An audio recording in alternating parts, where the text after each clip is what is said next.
artists use such objects as carving tools. Is this what this is?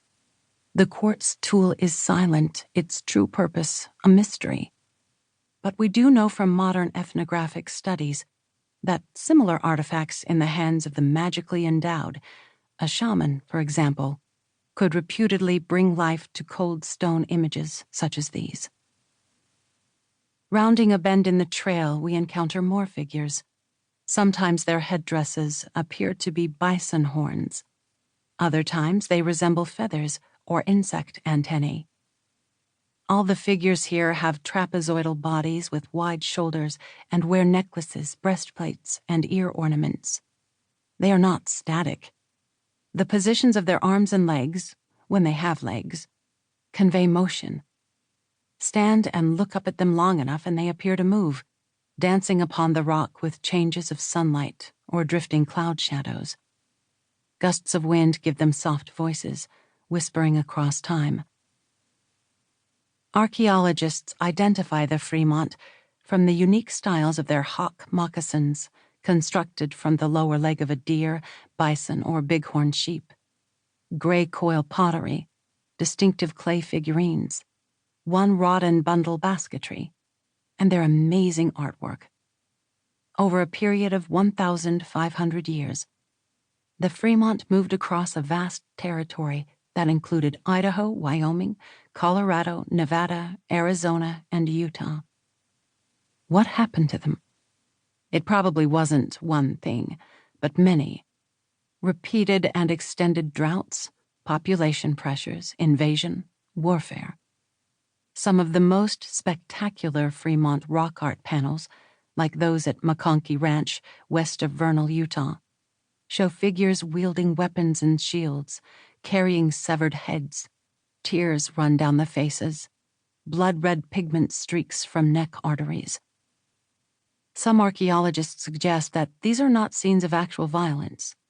The severed heads could be sacred masks, and the weapons and shields some sort of ritual paraphernalia. The images might simply represent mythological stories. Maybe. In any case, the art is exquisitely detailed and bone-chilling. Archaeologists will likely never fully understand who the Fremont were or how they thought, but surely they were as susceptible to anger and despair as we are. They must also have felt love and desperation, especially when feeding their children became difficult as the climate changed. Finding the human beings beneath the ancient detritus of their lives is the most difficult task of an archaeologist. People of the Canyons is our attempt. We hope you enjoy it. Sincerely, Kathleen O'Neill Geer and W. Michael Geer. 1. Maicoh. When the gods close their eyes, the instant is unmistakable. My heart suddenly thunders. I cross my arms over my chest and sag against the towering canyon wall, struggling to stay upright. The night sky is blacker than black, scattered with the blazing footprints of the dead. Magnificent red sandstone cliffs border this valley. 2,000 hand-lengths tall, they loom high above me. In my blurring vision, the gigantic rock pillars on the rim appear to sway back and forth, moving like a parade of monstrously deformed animals and people left from the beginning of time. I can't stop it.